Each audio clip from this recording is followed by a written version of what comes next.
Sa ating negosyo balita, sa Setyembre na ipatutupad ang dagdag pasahe sa LRT at MRT. Yan ay ayon sa pamunuan ng tren.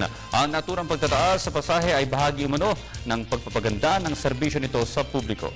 Para sa detalye, balitaan mo kami Julius Disamboron, live via phone patch. Julius, good morning.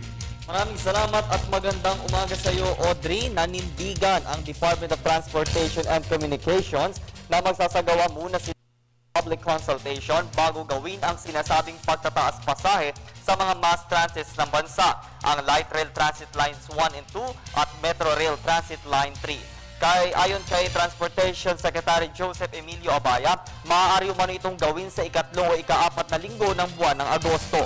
Ayon naman sa pamunuan ng Light Rail Transit Authority, anumang inaasahang taas pasahe ay maaaring mangyari na sa buwan ng Setyembre, taliwas sa unang inihayag na buwan ng Agosto. Base sa taya ng DOTC na sa 7 hanggang 10 piso ang average increase ng pasahe sa LRT na hahatiin sa 2 taon. Papaano ito, mga kabalitaan? Halimbawa, kung 10 piso ang nakambang pagtaas, hahatiin ito sa tig 5 piso na idadagdag sa pamasahe ngayong taon at sa susunod na taon na lamang. Kung 15 pesos ang pamasahe ngayon sa LRT Line 1 mula Monumento hanggang Baclaran, magiging 20 pesos na ito ngayon 2013 at sa 2014 ay 20 piso na. Kung manggagaling ka naman ng Roosevelt patungong Baclaran, ngayong taon ay 20 pesos ang pamasahe, magiging 25 pesos na ito once maaprubahan ang taas pasahe at sa susunod na taon ay 30 piso na. Kay LRTA spokesperson Atty. Hernando Cabrera, masusi nilang pag-aaralan ang gagawing public consultation. Lahat ng pag-uusapan at magiging resulta ay kailangan paghahambing-hambingin at analisahin. Kabilang na din dito ang ilalabas ng mga bagong fare matrix. It will take effect 15 days matapos ang publication ng final rates mula sa napag-usapan simula hanggang sa katapusan ng buwan ng Setyembre. Makakatulong ani Secretary Abaya ang gagawing taas pasahe para ma-recover ng pamahalaan ang operating cost o sa ibinibigay nitong subsidiya para sa pagpapatakbo ng nasabing mass transits. Kasabay namin ito isiniguro ng pamahalaan na pagagandahin pa nila ang pagbibigay serbisyo na mabilis at konbinyenteng gamitin ng mga pasahero. Kadalasan kasi ang nagiging sitwasyon sa loob at labas ng tren ay napupuno ng dami ng mga pasahero dahil ayon nga sa ulat ng LRTA ay dumadami ang bilang tumatangkilik nito simula nung unang kwarter ng taon. Sa loob ng tren, syempre hindi po dapat galawin o paglaruan ng walang kadahilanan ng mga emergency buttons. Kasama na din dito ang hindi pagsandal sa magkabilang pinto nito at mag-iingat sa dalang magnetic ticket.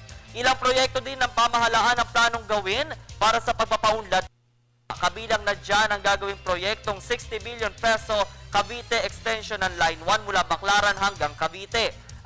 Inihayag nga na hanggang August 15 na lamang, Audrey, itong inaasahang pasahan ng bid proposals. Bukod dito, sinimulan na rin ang pagdudugtong ng LRT at MRT sa North Avenue na kasalukuyan pa naman pinaplano ang magiging itsura o disenyo ng istasyon. Ginagawa din ng pamunuan ang daily maintenance ng tren gaya ng pagpapalit ng mga riles at ilang bahagi ng tren na 30 taon na ang tagal. 3 tren ang bumabiyahe dito, yung 1G o yung 3 bagon at 2 tren ang may 4 na bagon. Nais ng pamahalaan ang manatiling mabisang alternatibo kapag traffic sa lansangan ng mga mass transit dahil bukod sa mura na, mabilis pa. Isa din sa kanilang naisipalang sa mga commuters na sumunod sa mga umiiral na batas. Gaya nung aming inikot na kani-kanila lamang sa Monumento Station na malapit nga sa Caloocan, Malabon, Navotas, and Valenzuela at maging sa mga bus terminal garing probinsya ay ipinatutupad itong yellow marking scheme. Samantala dito sa Miss Central Station ng LRT sa lungsod ng Maynila kung saan madami din mga sumasakay dahil ito'y malalapit sa mga universidad na naandito sa lungsod ng Maynila. Ipinapatupad din ng naturang scheme ayon kay Supervisor Rolly Crisostomo araw-araw at maging ang heightened security procedures gaya ng masusing pag-iinspeksyon sa mga bagahe ng mga pasahero. So yan muna ang pinakahuling mga sitwasyon ngayong umaga. Inyong naging kabalitaan para sa Telebisyon ng Bayan. Ako, si Julius Disamboron. Maraming salamat, Julius Disamboron.